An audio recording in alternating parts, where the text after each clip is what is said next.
오늘 우리 하은이하고 이래가 유아세를 받았어요. 1살이 되는데 아이들이 나면은 본능적으로 뭘 먹고 싶어하는 식욕이 있어요. 그래서 이제 건강 충족이 되고 살면서 사람들은 뭔가 좀 잘 먹고 싶은 거, 또 건강한 이제 욕구가 있습니다. 신체적인 욕구다라고 할 수 있어요. 그래서 좀 애들이 크면은 이제 물어봅니다. 이게 뭐야? 이게 뭐야? 그 다음에 이게 왜 이래? 이게 자꾸 뭔가를 알고 싶어하는 지적인 욕구가 있어요.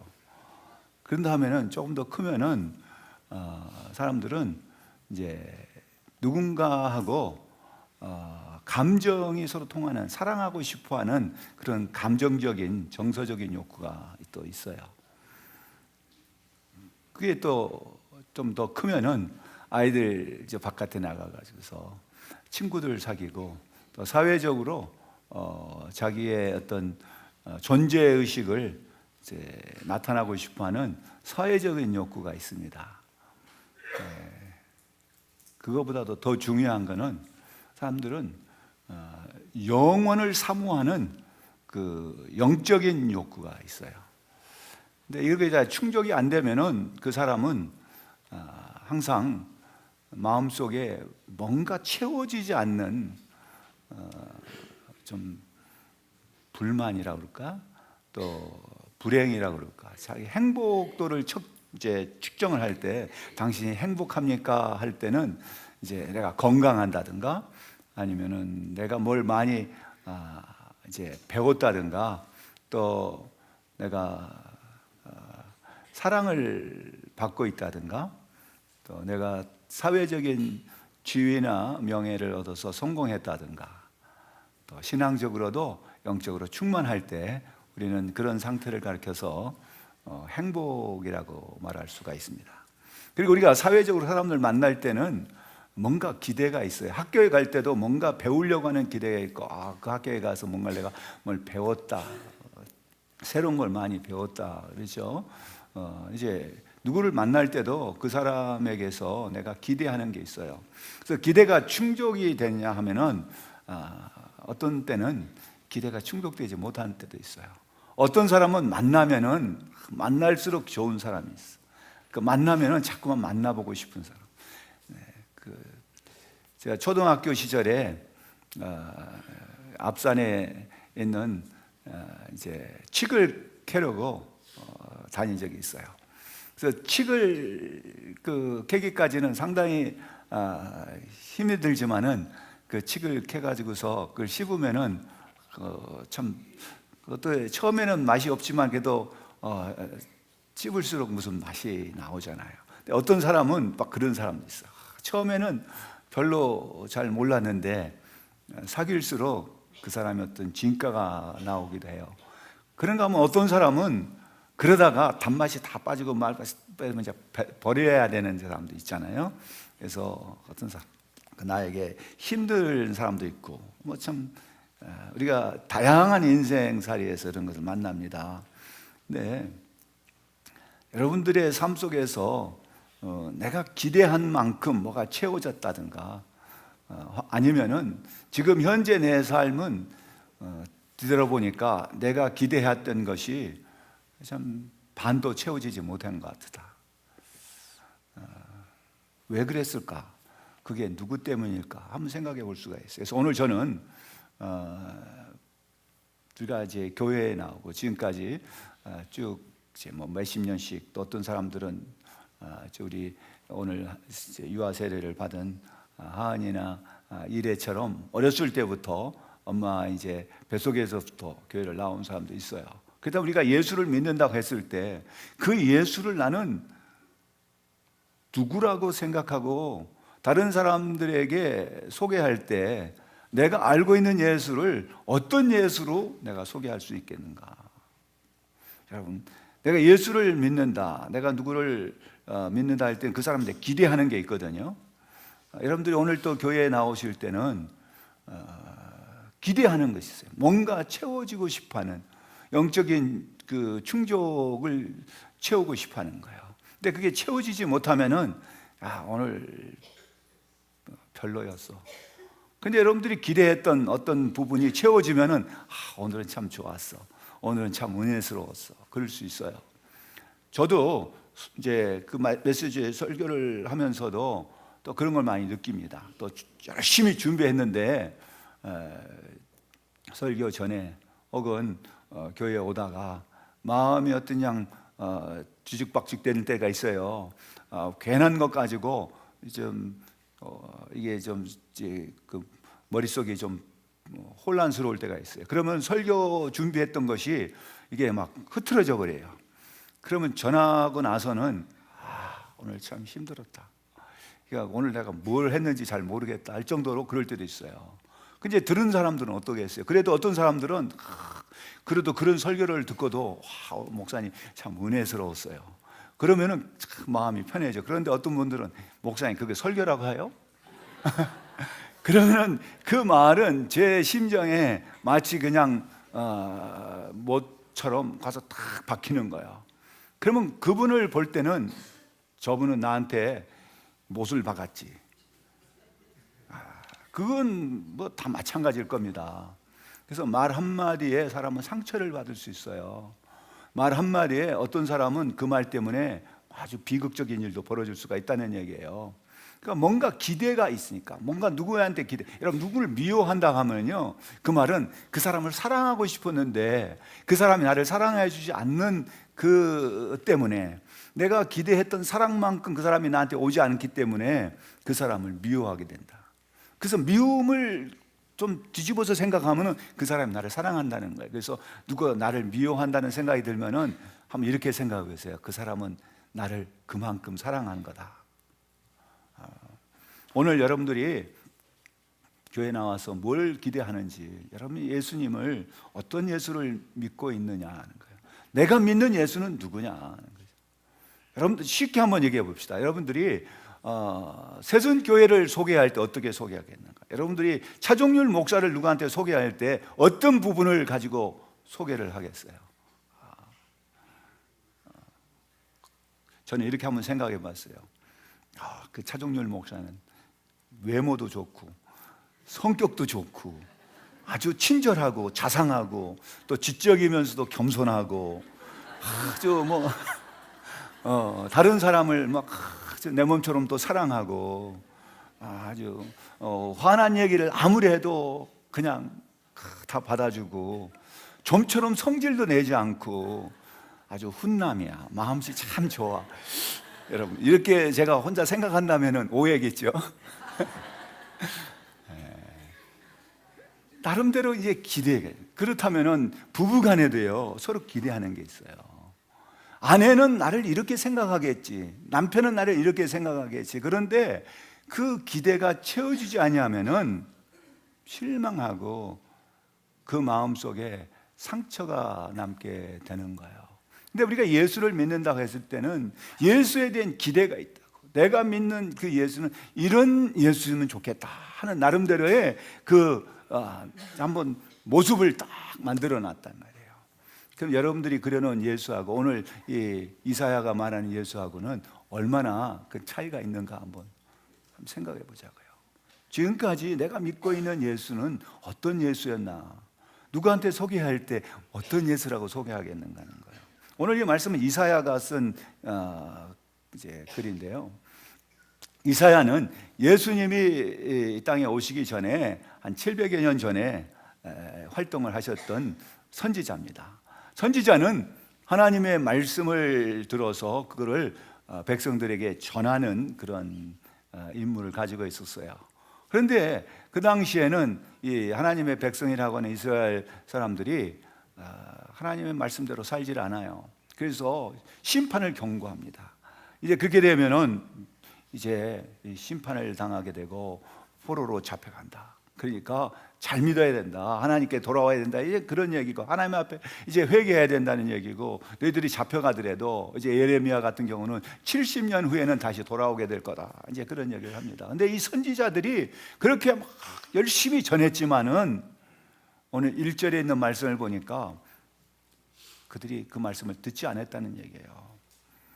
근데 이 이사야서를 보면 이사야서가 66장으로 되어 있는데 1장부터 39장까지를 전반부라고 하고 40장부터 66장까지를 후반부라고 그래요. 근데 이 후반부에 보면은 시가 4편이 기록이 되어 있어요.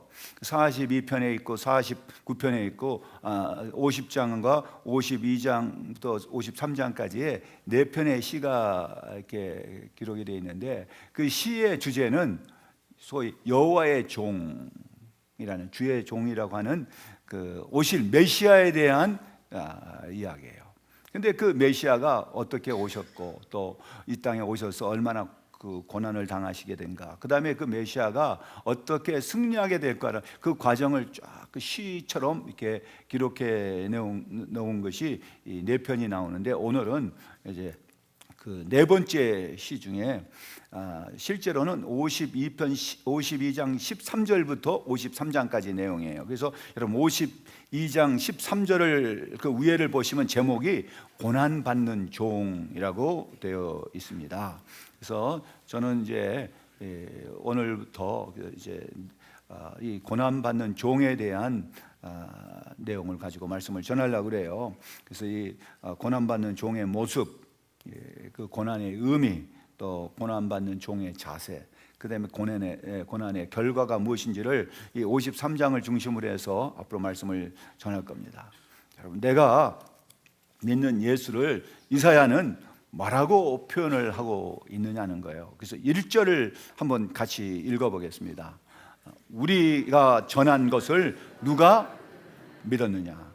여호와의 팔이 누구에게 나타났느냐? 우리가 전한 말, 우리라고 하는 것은 선지자입니다. 그동안에 그 나타났던 선지자들이 전했던 말, 하나님께로부터 들은 바 그 전해야 할 말씀을 전했는데 그 말을 누가 믿었냐 이거야. 여러분, 이 말은 역설적인 거예요. 말씀 열심히 전했는데 믿는 사람이 없다는 얘기예요. 지금까지 수많은 사람들이 그 하나님의 메시지를 전했는데, 하나님께서 원하신 하나님의 뜻을 전했지만은 그 말을 듣고 회개의 역사가 일어나지 않았다는 얘기죠.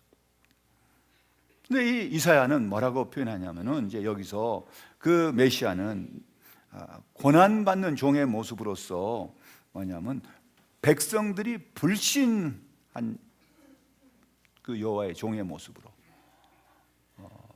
그래서 이 고난은 불신으로부터 시작이 돼요. 여러분, 누가 내 말을 믿어주지 않으면 내 마음이 괴로워요. 그래서 이 여호와의 종이라고 했을 때는 오실 메시아거든요. 이 메시아 예수 그리스도인데, 우리의 전한 것을 누가 믿었느냐라는 말 속에 이사야와 그 전후에 이제 있었던 선지자들이 전했던 그 하나님의 뜻, 하나님의 계시, 하나님의 말씀을 믿지 않았다는 거예요. 불신했다는 거예요. 그들의 관심이 하나님의 말씀에 있지 않았다는 얘기예요. 그리고 여러분, 우리가 뭘 할 때, 무슨 말을 할 때도요, 어떤 사람들은 자기가 듣고 싶은 이야기만 들어요. 아무리 불러도 대답을 안 해요.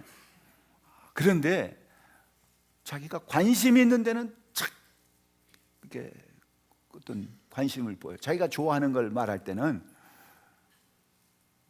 그 당시 사람들은 자기가 듣고 싶은 메시지가 따로 있는 거예요. 그 말씀을 전하지 않으면은 그 사람은 핍박을 받았어요. 선지자라도 하나님의 말씀을 그냥 곧이곧대로 전하면은 그 선지자는 환영을 받지 못했어요. 하나님의 심판을 전하면은 그 선지자는 백성들로부터 돌에 맞아요. 그 사람들이 듣고 싶어한 이야기, 듣고 아주 기분 좋은 이야기 들으면 그 사람들은 좋아해요. 근데 그를 가르쳐서 거짓 선지자라고 그랬어요. 오늘날도 한번 생각해 보자고요. 여러분들이 무슨 말씀을 듣고 싶어 하는지, 오늘날의 교회 강단에서 어떤 말씀들이 선포되고 있는가, 교인들이 듣고 싶어하는 말을 전하는 데 나쁘다는 얘기가 아니라 전해야 할 말씀이 있는데 그 말씀을 제쳐두고 사람들이 듣기 좋아하는 이야기. 여러분 잘하면 성공할 수 있습니다. 이렇게 하면은 복 받습니다. 예수 믿으면은 만사형통, 무병장수 뭐 그런 복을 누릴 수 있어요. 건강의 복을 누릴 수 있고 사업의 축복을 받을 수가 있고 장수의 복을 누릴 수 있습니다 하면은 그런 얘기 더 좋아하지. 그런데 여러분 우리가 들어야 할 말씀이 어떤 말씀인가? 내가 듣고 싶지 않은 이야기를 들으면은 그 사람이 미워요. 그냥 그것은 미움에서 끝난 게 아니라 이사야 당시, 예레미야 당시에는 그 선지자들을 향하여 돌팔매질을 했어요. 그런 것처럼 그 말씀을 전하는 사람들을 비난의 화살을 막 쏘아대기 시작하죠. 그런데 예수님 당시에도 마찬가지였어요. 예수님께서 무슨 말씀을 전했냐면은 제일 처음에 전한 말씀이 회개하라, 천국이 가까웠다 그랬어요. 회개하라를 전했어요. 그게 싫은 거. 사람은 회개하라. 우리가 무슨 죄야? 무슨 죄인이야? 내가 무슨 뭐 잘못했어? 뭘 어땠다? 난 나름대로 열심히 살았는데 뭘 회개하라는 얘기야? 여러분 그런 얘기는 듣고 싶지 않아요. 천국이 가까웠다. 그런 얘기는 듣고 싶지. 근데 앞에 무슨 말씀을 회개하라는 말씀을 했는데 사람들이 그 말씀 안 듣는 거예요. 그리고 예수님께서 천국 복음을 전파해도 사람들은 그 말을 듣고 싶지 않았던 겁니다. 여러분 하나님의 말씀이 전파됐을 때는 이스라엘을 통해서 하나님의 계획이 전파된 거예요. 그리고 하나님의 계획은 어떤 거냐면 우리를 구원하시려고 하는 하나님의 계획이었어요. 하나님의 계획을 말씀하실 때는 그 앞으로 그들이 바벨론 포로가 돼서 희망이 없고 절망적인 상태에 빠졌을 때에 여호와의 종을 통해서 하나님의 구원을 말씀하고 있는 거거든요. 근데 그 구원은, 하나님의 구원은 어떻게 이루어지는가? 하나님의 보내실 여호와의 종 메시아의 고난을 통해서 하나님의 구원이 이루어진다고 하는 거예요. 그렇기 때문에 그 하나님의 구원은 이사야가 말씀했던 그 구원의 예언은 그대로 성취가 됐고, 또한 그 역사 속에서 하나님의 구원인 그 여호와의 종은 십자가에 하나님의 구원의 길을 우리에게 제시를 했고, 또 그걸 통해서 우리가 예수 그리스도의 십자가가 우리의 삶 속에 있어서는 하나님의 구원의 길이라는 것을 우리는 고백을 해요. 그렇기 때문에 내가 예수를 믿는다고 했을 때 십자가가 나한테 어떤 의미가 있느냐가 굉장히 중요한 겁니다. 그래서 바울은 그 말씀을 뭐라고 했는가? 여러분 이 십자가에 대해서 고린도전서 1장 23절에 대해서 뭐라고 말씀하셨냐 하면은, 우리는 십자가에 못 박힌 그리스도를 전하니 유대인에게는 거리끼는 것이요 이방인들에게는 미련한 것이로되 오직 부르심을 입은 자들에게는 유대인이나 헬라에게나 그리스도는 하나님의 능력이요 하나님의 지혜니라 그랬어요. 예수를 안 믿는 사람들에게 십자가는 미련한 거죠. 그러나 이게 하나님의 능력이라고 그래요. 하나님의 지혜라고 했어요. 근데 이 말씀을 듣지 않기 때문에 정작 하나님의 능력과 하나님의 지혜가 이 땅에 와서 전포가 돼도 불신한 사람들의 마음속에는 자리를 잡지 못해요. 그렇기 때문에 하나님의 능력이 나타났지만 그걸 받아들이지 않아요. 하나님의 그 말씀이 전파돼도 그걸 받지 않아요. 그리고 오히려 십자가에 못 박게 되는 그러한 불신의 결과가 이루어진 거예요. 그래서 예수 그리스도는 하나님의 종으로서 이 땅에 오셨어요. 그래서 정말 그야말로 그 천국 복음을 전파했지만 그들은 귀담아 듣지 않은 거예요. 이사야는 우리에게 그 예수 그리스도는 어떤 모습인가? 고난받는 종이었는데 그 고난은 백성들로부터 불신당한 고난의 종이었어요. 믿지 않는단 말이에요. 전에도 그 말씀을 믿지 않는 그러한 고난당한 그리스도의 모습을 우리에게 소개하고 있어요. 여러분들은 예수 그리스도의 말씀을 얼마나 잘 믿고 받아들이고 있느냐는 거죠. 내가 믿는 예수 그리스도는 두 번째로 어떤 모습인가?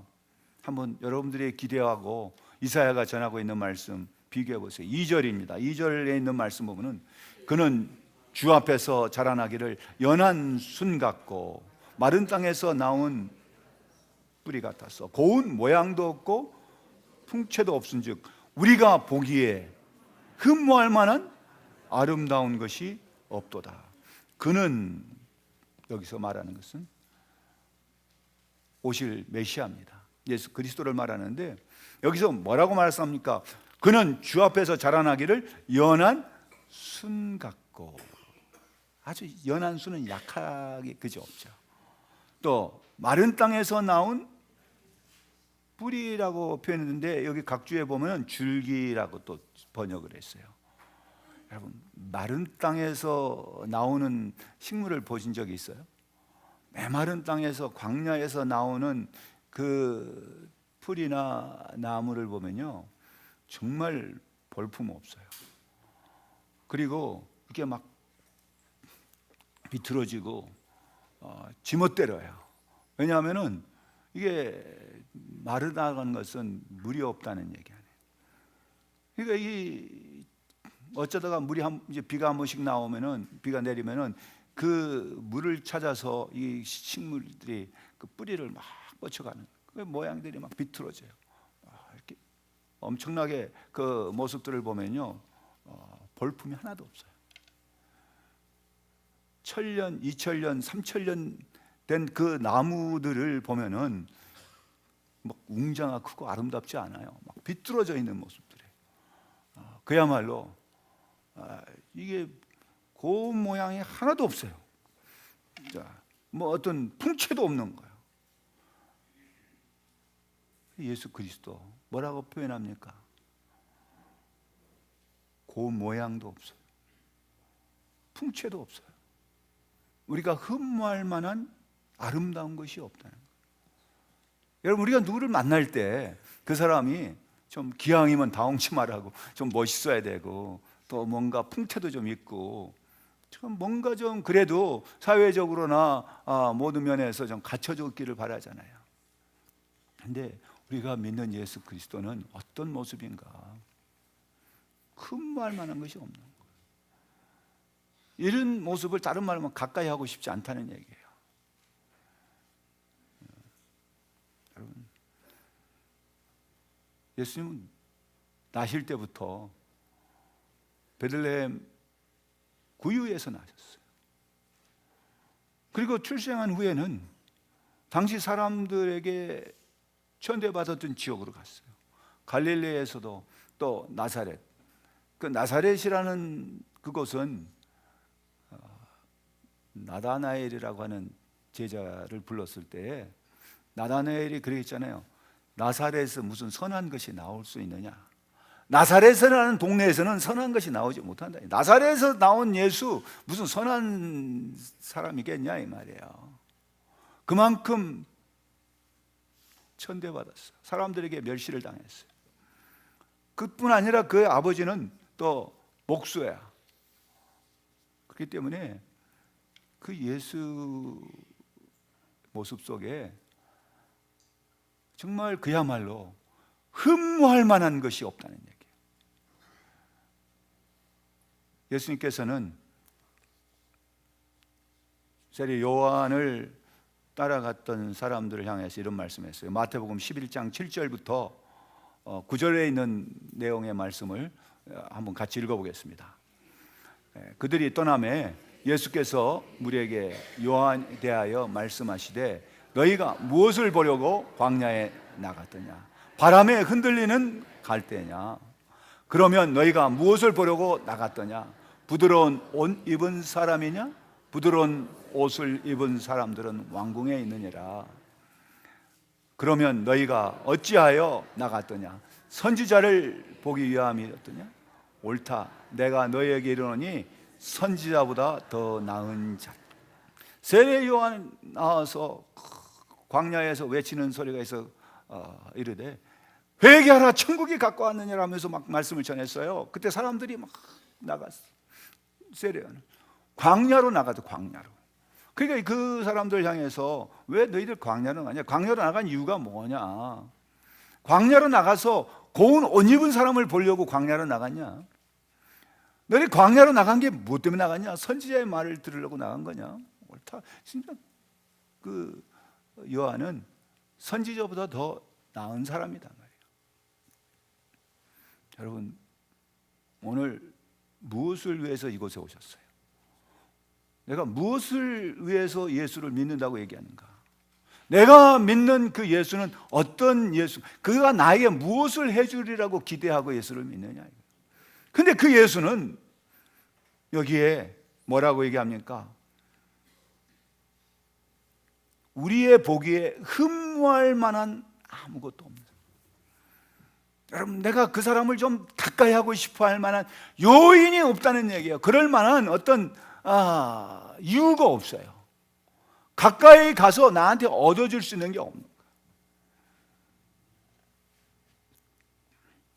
가까이 가면은 뭐 자다가 더 떡이라도 주면은 그런 것도 아니고, 또 내가 백이 없으니까 가까이 가면 내 백이라도 좀 되어주고, 내가 또 돈이 없으니까 내가 가까이 하면은 내가 좀 친해지면 나한테 좀 돈이라도 좀 주고, 내가 힘이 없으니까 좀 가까이 하면 나의 힘이 좀 돼주고, 내가 뭔가를 잘 할 줄 모르니까 내가 가까이 하면 나를 위해서 뭔가 좀 해주고, 그럴 수 있는 그런 대상으로 생각하고 왔느냐 이 말이에요.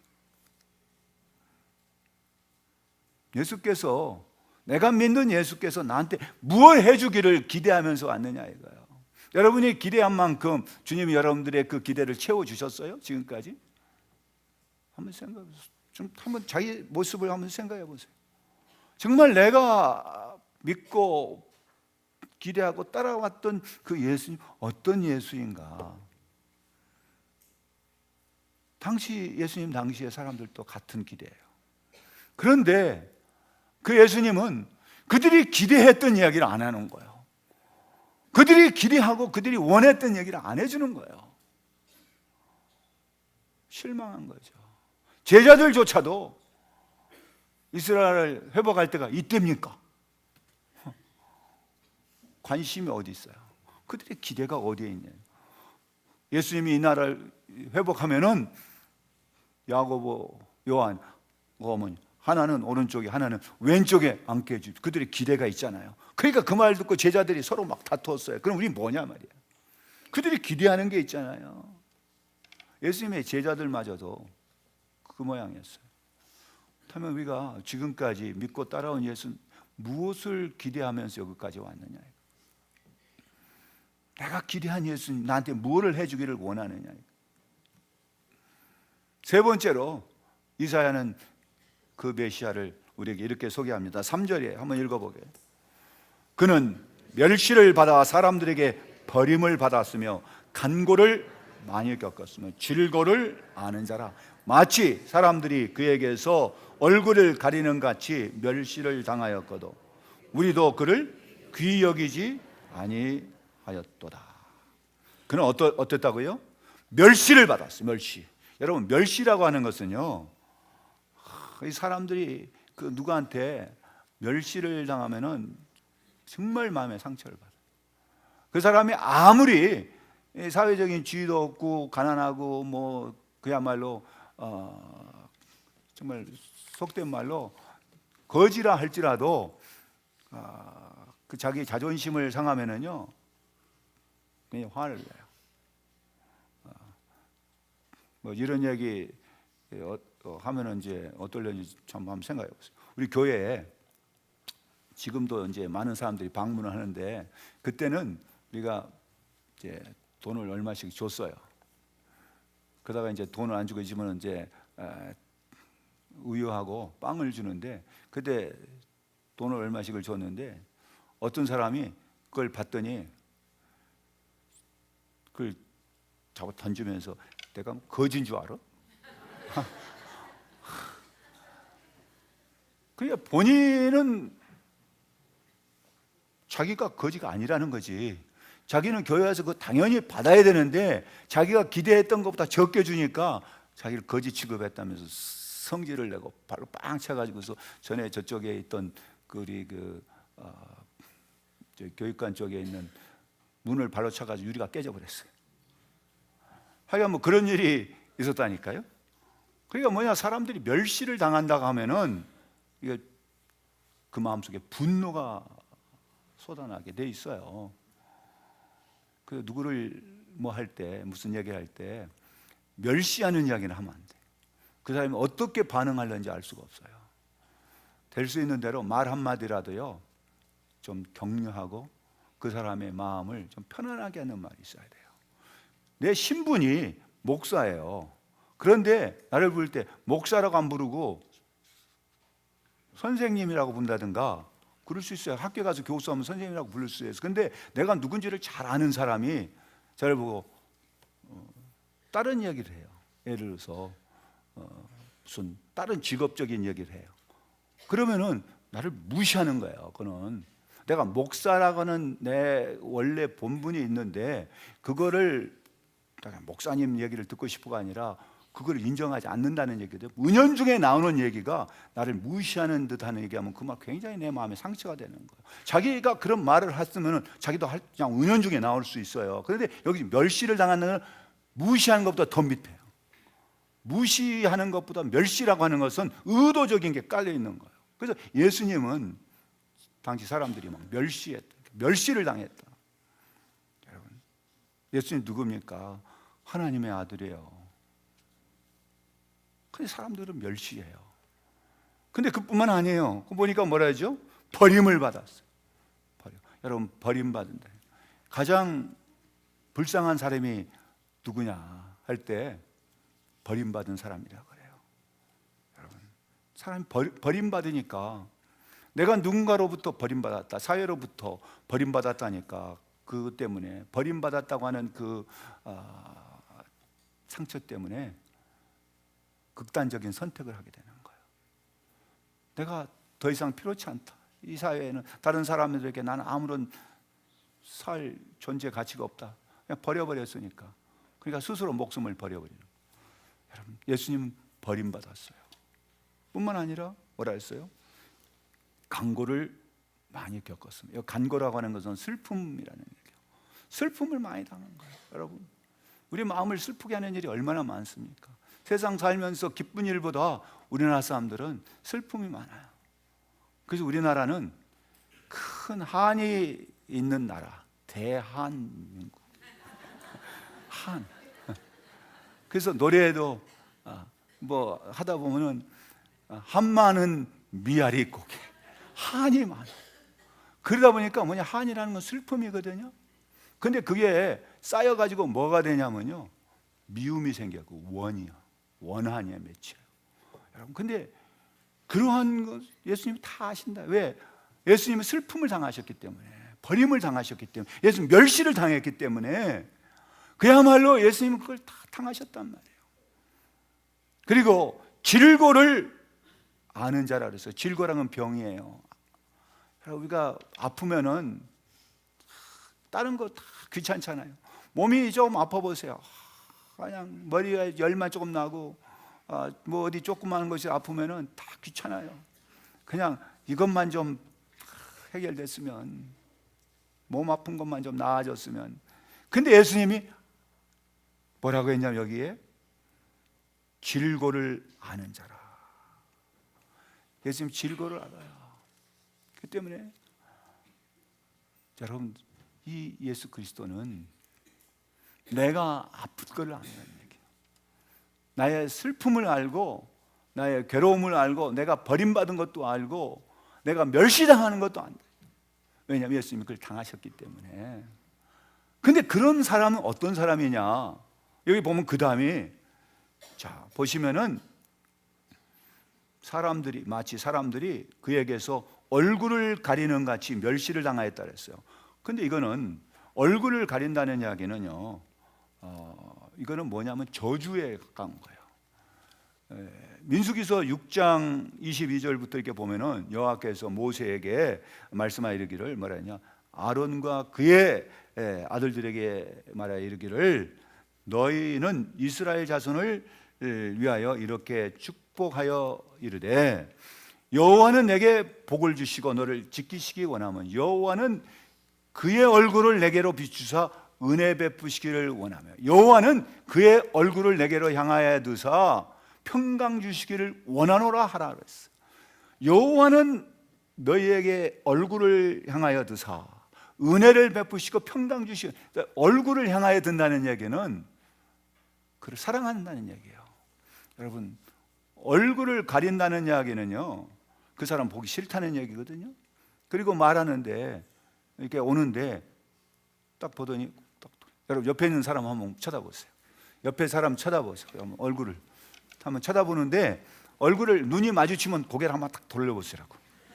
한번 돌려보시라고. 딱 보는데 얼굴을 딱 돌려봐요. 날 보는데 그거는 자기를 보는 사람한테 뭐 하는 거냐면 욕하는 거예요. 그거는 얼굴 보는데 안녕하세요 인사하려고 그러는데 얼굴을 싹 돌려버려. 그럼 얼마나 무시당하는 거예요. 근데 예수님이 그런 거예요. 얼굴을 가린다는 얘기는 누구에게 했냐면요, 나병 환자들, 그런 사람들을 보면은 얼굴을 가렸어요. 그 사람들이 얼굴 안 보. 나는 죄인이요, 나는 더럽습니다. 그러니까 나를 보지 마세요. 그런데 사람들이 그를 그렇게 여겼다는 거예요. 그러니까 뭐하냐, 죄인 취급했다는 얘기예요. 저주받은 모습으로 취급했다는 얘기예요. 여러분, 내가 믿는 예수 어떤 예수냐? 여러분, 그런 사람, 그런 예수를 여러분 믿고 싶어요? 그런 모습을 가지고 있다면 그런 예수를 내가 믿을 수가 있겠는가 하는 거예요. 여러분, 근데 이사야는 여호와의 종 오실 메시아를 그렇게 소개를 하고 있어요. 사람들이 그게 취급했다는 거예요. 아무도 그를 귀하게 여기지 않았다는 거예요. 여러분, 귀하게 여긴다고 하는 거는 지금 한번 어쩌면 귀하게 여긴가, 얼마나 귀하게 여기는가. 여러분, 내가 귀하게 여긴 게 뭔가? 여러분, 귀하게 여긴 거는요, 뭐 집안의 갑옷처럼 막 귀중히 여긴, 남들이 볼 때는 별거 아니지만은 나한테 의미 있는 거예요. 그거는 굉장히 중요한 거예요. 그러니까 이거는 내가 평생 동안 간직하고 싶어. 뭐 무덤까지도 가져가고 싶은 게 있어요. 그런 귀하게 여겼. 근데 귀하게 여기지 않다는 거예요. 귀하게 여기지 않으면 버린다는 얘기예요. 이사 갈 때 귀하지 않은 것은 다 버리잖아요. 뭐 할 때, 뭐 버리자 할 때 뭐 버려요. 그런데 집이 불이 났다 그래도 귀하게 여긴 거 제일 먼저 끄집어 나와. 어떤 일이 벌어지냐면요, 집 불이 났어요. 그러니까 불이 나니까 제일 먼저 생각하는 게 그 자기 금고에 있는 뭘 끄집어 가지고 나와서 생각해. 이거 딱 보니까 자기 집 아이를 안고 나온 거예요. 그 아이가 불에 다 죽어버렸어요. 그 엄마는 평생토록 그거에 대한 죄책감, 정신 이상해지려고. 내가 이게 뭔데 이걸 들고 나오냐라고 아이 들고 나온 걸 잊어버렸다. 여러분, 뭐가 귀중히 여겨야 되는지, 사람들이 귀하게 여긴다고 하는 게 의미가 뭔지. 근데 예수님은 귀하게 여기자, 버릴 수 있어. 그냥 십자가에 못 박게 버려버렸다. 십자가에 못 박으라 그랬어요. 십자가에 못 박으라 버려버린 거예요. 예수님 자신도 그랬잖아요. 십자가에서 엘리 엘리 라마 사박다니, 아버지 어찌하여 나를 버리시나이까. 버림을 받았어. 어떤 사람은 그럴 거예요. 나 버림받았어. 나는 사람들에게 버림받고 친구들한테 버림받고, 또 어떤 사람은 나 부모한테도 버림받았어. 정말 슬프다고 할 수 있어요. 그런데 오늘 여기서 이사야가 말하는 메시아 여호와의 종의 모습이 어떤가? 여러분, 그는 간고를 많이 했어. 질고를 아는 자라 했어. 슬픔을 알고 병을 알아. 그렇기 때문에 예수님은요, 이 땅에 오셔서 회개하라 천국이 가까웠느냐라 그 말씀을 전하시고 나서 제일 처음에 하신 일이 뭐였냐면요, 귀신을 내쫓으며 병든 자를 고쳤어요. 치유의 역사요. 여러분, 마태복음 4장 23절 24절 보면 예수님이 하신 그 공생애 동안 하신 사역의 중점적인 세 가지 사역이 소개가 되는데, 여러분 마태복음 4장 23절 24절 한번 보겠어요. 그래서 예수께서 온 갈릴리에 두루 다니사 나와요. 한번 같이 읽어봅시다. 그들의 회당에서 가르치시며 천국 복음을 전파하시며 백성 중에 모든 병과 모든 약한 것을 고치니 그의 소문이 온 수리아에 퍼진지라 사람들이 모든 앓은 자 곧 각종 병에 걸려서 고통당하는 자 귀신 들린 자 간질하는 자 중풍병자들을 데리고 오니 그들을 고치시더라 그랬어요. 앞에서 회당에서 가르치시고 천국 복음을 전파하시고 간단하게 했어요. 그러나 그 병든 자들은 구체적으로 나와요. 그 예수님의 그 공생애 중에 3분의 2가 치유의 사역이었어요. 예수님께서 가시는 곳곳마다 어떤 역사가 있었냐? 치유의 사역이 있었어요. 그래서 예수님의 그 천국 복음의 그 전파에 있어서 그는 이 치유를 굉장히 중요시 여겼다는 거예요. 그건 육신적인 치유만이 아니라 그걸 통해서 영혼의 구원에 이르기까지 하기 때문에. 그리고 예수님께서 12제자 70인들을 보내실 때도 또 그 믿는 자들에게 병을 고칠 수 있는 권능도 주셨어요. 그래서 마태복음 10장 1절에 이런 말씀이 나옵니다. 읽어봅시다. 예수께서 그의 12제자를 부르사 더러운 귀신을 쫓아내며 모든 병과 모든 약한 것들을 고치는 권능을 주시니라. 여러분, 보내실 때 그냥 보내지 않았어요. 모든 병과 약한 것을 고칠 수 있는 뭘 주셨어요? 권능을 주셔서 보내셨다는 얘기예요. 그렇기 때문에 이 예수님의 사역을 보면은 죄 사함을 받으라고 하는 그 복음 속에는 병 고침을 받는 치유와 함께 이것은 마치 동전의 양면과 같아요. 예수님이 가는 곳에는 거기 사역들이 일어났어요. 그리고 그들에게 정말 배고픔의 문제를 해결됐어요. 버림받는 사람들의 그 아픔과 병들어서 고통당하고 있는 자들, 베데스다 목가에서 38년 된 병자의 그걸 고쳐주셨어요. 12회를 혈루증으로 앓고 있었던 그 여인이 옷자락을 만지기만 하면 낫겠다는 그 소망이 이루어졌어요.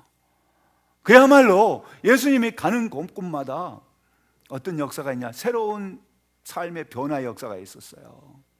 정말 포기해버리고 인생에 정말 나에게서는 저 밑바닥에 더 이상 희망이 없다고 하는 그 사람들에게 그 밑바닥에서부터 다시 시작하는 새로운 삶의 역사가 일어났다는 거예요.